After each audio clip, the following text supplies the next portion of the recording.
After action report detailing Cameron Heat Round 1, Mission 2 between Lorddrakewater and MechWarrior Lincoln. The mission objective was to break through enemy lines and exit the map on the opponent's deployment zone. Each unit that successfully left the field would score a number of points depending on the number of units in the force. Since each force contained 6 units, both sides would earn 15 points per unit to successfully flee. Additionally, successfully crippling an enemy mech would earn a one-time score of 15 points, while destroying a mech would increase that score to 20.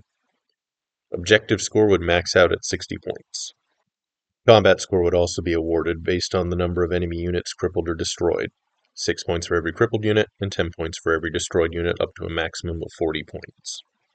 The field itself consisted of 3 16 by 17 hex maps, with the flanking maps selected by each combatant.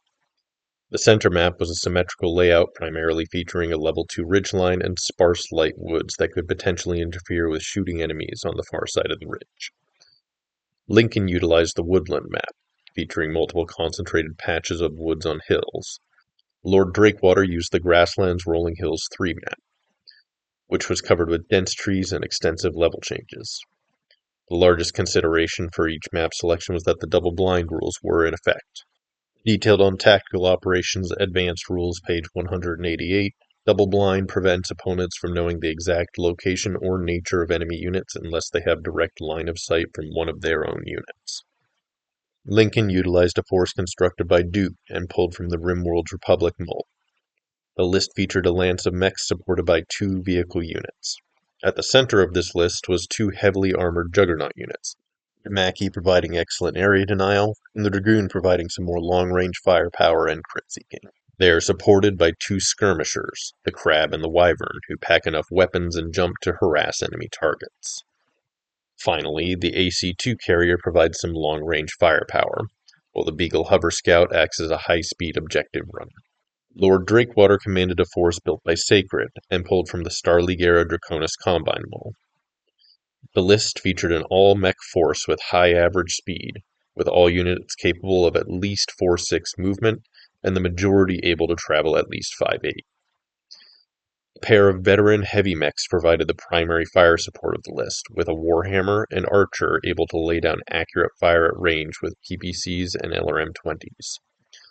A jumpless Wolverine and a veteran Charger provided objective runners, with a solid ability to weather fire, as well as threaten enemy units.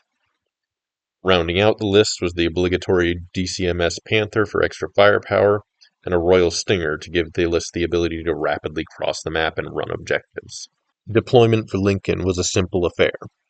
The AC-2 carrier was placed high up to enable it to provide overwatch as soon as possible. The rest of the force was placed to make an immediate hard push for the center. Due to the disparity in long-range firepower and comparatively lower speed, waiting for the enemy was seen as a poor option, as the force would be engaging in a location where any enemy units could easily cross the field after having outshot Lincoln's force at range.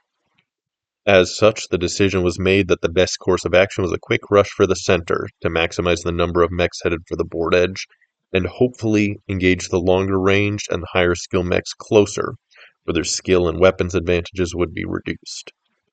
Only 2 enemy mechs could be seen at the beginning of the engagement, but with the AC-2 carrier in Overwatch, it was unlikely that the opponents would remain undetected for long. The first round saw an immediate piloting error when the Beagle Hover Scout skidded into woods, immobilizing it and ending its ability to contribute to this match. This made it even more important to push forward with the remaining mechs, as the unit with the best chance to clear the field was now no longer an option. At this point in time, all but the enemy's Stinger was revealed. The next 2 rounds consisted of no notable fire or maneuvering. Lincoln moved his units for the center field, while Lorddrakewater set up his fire support and closed in with his 5-8 mechs, as well as holding the Stinger in reserve where it remained undetected by Lincoln's sensors. The first meaningful combat occurred round 4 as front-runner units closed with the pass. Lorddrakewater held off on running many of his mechs in order to maximize shooting capability, while most of Lincoln's maneuvering was intended to avoid a charge from the Charger. The Crab was maneuvered to be able to take a kick at the Charger's upper torso, and was walked into position for the best chance to land the hit. The Stinger was finally revealed this turn as well, taking some pot shots at the exposed Crab. Lincoln's priority target was the Charger, as with its speed it was one of the mechs that would be the obvious choice to clear the board and score objective points. Due to its low TMM this round as well as high potential speed, the Crab was Lorddrakewater's primary target. A significant amount of armor was sanded off of each mech, but the only hit of note was a head hit to the Charger. Round 5 saw a choice for Lincoln. Either push south through the Archer, potentially nullifying its firepower but allowing Lorddrakewater's fast units easy passage to the board edge, or push north through the Warhammer and potentially stop some of the fast units from being able to clear the board while taking notably more fire from both the Archer and the Warhammer. Lincoln opted for the second approach and tried to destroy the Charger while taking one shot at the Stinger and some potshots at the Wolverine. Lorddrakewater continued to focus fire, again selecting the unit with the best shots and pouring damage into the Mackie. A shot from a large pulse laser hit the rear torso of the Stinger, immediately destroying the mech due to its low armor and XL engine. In round 6, Lorddrakewater left the ridge to begin a push to score with his Wolverine. Lincoln pursued with the Wyvern while the remainder of Lincoln's mobile force continued their push through the Warhammer. Warhammer pulled back to deny easy shots, while the Charger moved into position for more kicks on the Mackie. Lorddrakewater continued to focus fire on the Mackie to try and wear through its armor, successfully triggering a PSR into a fall, as well as nailing the head with a PPC. The Charger had its leg blown off, ensuring its immobilization for the remainder of the match. Warhammer also took some superficial armor damage. Round 7, Lincoln attempted a maneuver to get out of medium range of the Archer, while the Warhammer closed in to pound the Mackie with maximum fire. The Dragoon and Mackie focused their fire on the Warhammer, while Lorddrakewater's mechs continued to focus fire on the Mackie for the third turn, getting a second head hit in and ending the Mackie. The Wyvern continued to follow the Wolverine, getting in a few shots at the rear of the mech but only scratching the armor. By round 8, the Wolverine was in the clear bar lucky shots, and would clear the board and destroy all of Lincoln's vehicles. The Wyvern was pushed back through the center of the ridge. The Dragoon lined up shots on the back of the Warhammer, which Lorddrakewater had begun to move for the board edge. Few shots of note hit this round apart from the Warhammer completely exposing the Wyvern's center torso with both PPCs. Round 9, Lorddrakewater turned the Warhammer around to pursue the Wyvern and Dragoon and stop them from reaching the board edge. With only 5 rounds of movement left, every round would require moving straight for the edge for Lincoln. The Crab was sent at the Panther, which had just begun to move to cut off the Wyvern and Dragoon. The Wyvern moved adjacent to the Charger to finish it off, while the Dragoon continued to try and damage the Warhammer. Lorddrakewater continued his focus fire, taking aim at the Wyvern this time, missing with many shots but still nailing a PPC headshot, damaging the life support systems. Rounds 10 and 11 saw the Dragoon and Wyvern continuing to head for the board edge, laying down as much fire against the pursuing Warhammer as they could while Lorddrakewater took shots at them. Lincoln's Crab left the field round 11 in order to prevent any chance of a lucky shot preventing it from scoring objective points, while the Wolverine destroyed the AC-2 carrier and began to put shots into the Hover Scout. In round 12, the Warhammer placed its back to the board edge. Lincoln used this opportunity to move in close in the hopes of pushing the Warhammer off the table in the physical phase. This would ultimately be a futile gesture, as the Warhammer destroyed the center torso of the Wyvern and took it out of the fight. The Archer and Panther put their guns into the Dragoon, but it would ultimately be the Warhammer who would destroy one of the Dragoon's legs, ending its chances of clearing the board and scoring as well. Lorddrakewater was able to mop up in the remaining rounds, destroying the Hover Scout on round 13 and finishing off the Dragoon round 15.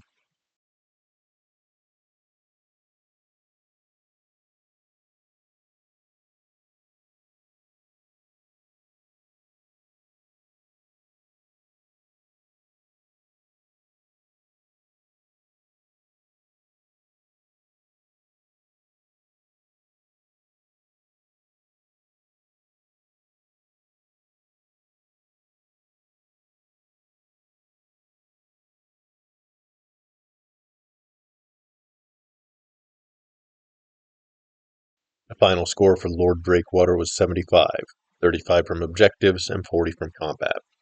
MechWarrior Lincoln's final score was 55, 35 from objectives and 20 from combat.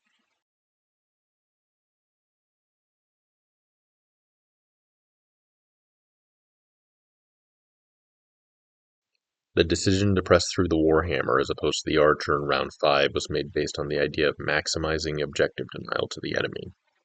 Failing to attack the Archer and Panther might have had a better chance of getting clear of the map, but given the 5/8 nature of the Warhammer, Charger, and Wolverine, it is unlikely that Lincoln would have been able to prevent all three from scoring if they chose to disengage. Undoubtedly, failing to attack the Archer and Panther contributed heavily to the massive loss of armor during the push. Lincoln's greatest tactical error also occurred on round 5. Diverting the Wyvern to attempt to kill a minimally damaged Wolverine was a long gamble, and ran counter to the original plan of pushing through with maximum speed. Stopping Lorddrakewater's entire force from scoring was an unlikely outcome.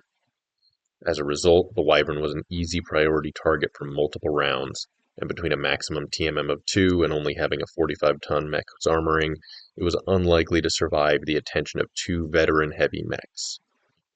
Pushing through with the Mackie likely would have ensured the survival of the Wyvern, and potentially the Mackie as well if it managed to divert the Warhammer's attention for a round.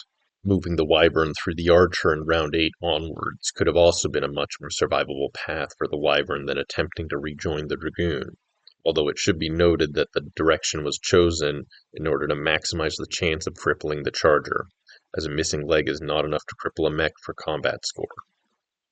Lorddrakewater's decision to turn with the Warhammer and pursue instead of using it to break through and score was likely the critical choice for his side.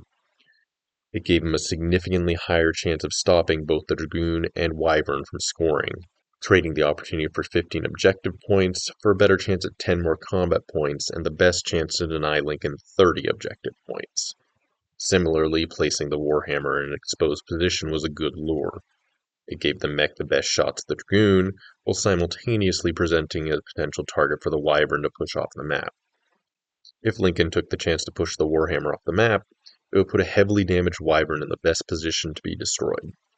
If Lincoln didn't take that chance, the risk was moot. Lincoln took the risk, and it failed to pay off. The main lesson here is remembering to play the objective over going for the kill. Lorddrakewater played the objective in going after the remaining mechs with his Warhammer, as killing those mechs denied Lincoln objective score. The Warhammer was already unable to score objective points on round 12, so going after the kill on it was sacrificing objective points to maybe earn combat points and give more combat points to the opponent.